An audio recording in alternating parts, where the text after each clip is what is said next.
Hey, check, 1, 2.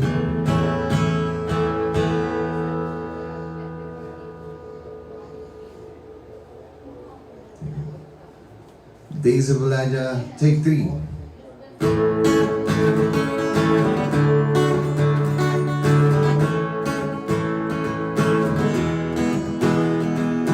These are the days of Elijah, declaring the word of the Lord.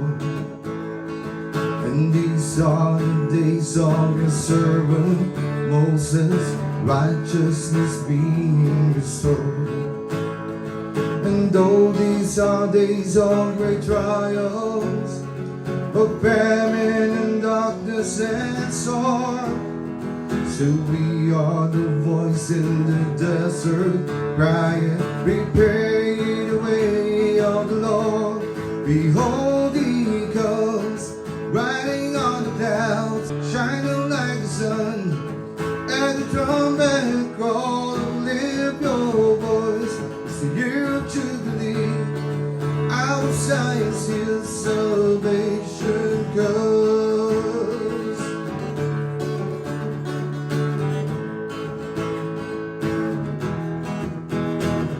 And these are the days of Ezekiel, the dry bones becoming his flesh. And these are the days of your servant David, rebuilding the temple of grace. And though these are days of the harvest, Is the Philippines a blessed nation or a cursed nation? Today we have a very special guest, Joseph Dumont, a leading authority in biblical timeline for his expertise in the Hebrew calendar. He is the leading authority on the Sabbatical, Shemitah, and Jubilee years and the Daniel 9 prophecy. Welcome to the show, Joseph. Thank you very much. our Zion's hill, salvation comes.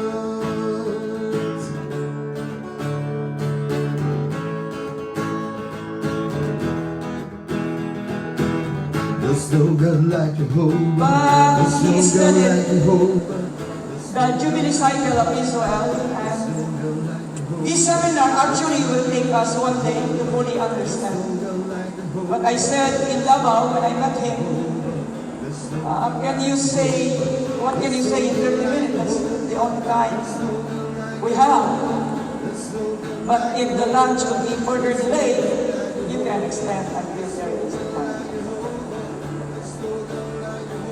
So without much ado, let us welcome our dear brother, the president of the Sabbatical, Rabbi Joseph Dumont.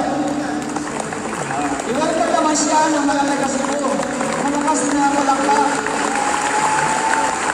Dahil sa tao, napakalakas ng palakpak ng Mindanao during his two seminars in CDO and in Davao City last week. Now, if you want to invite him, he is free to come back. He will be back in the last day. Thank you, Bishop. Thank you very much. Ngayong Biyernes, malapit na ba ang katapusan ng mundo? Ito ang sabi ni Joseph Dumont, Bible scholar and prophetic voice from Canada. Are we in the last days? By doing the Sabbatical and Jubilee cycles, I know for sure we're in the last days. Ano ang malaking katungkulan ng mga Pilipino sa nalalabing panahon? But the role of the Philippines in the last days is to rescue the remnant of Israel and to preach the gospel to the nations.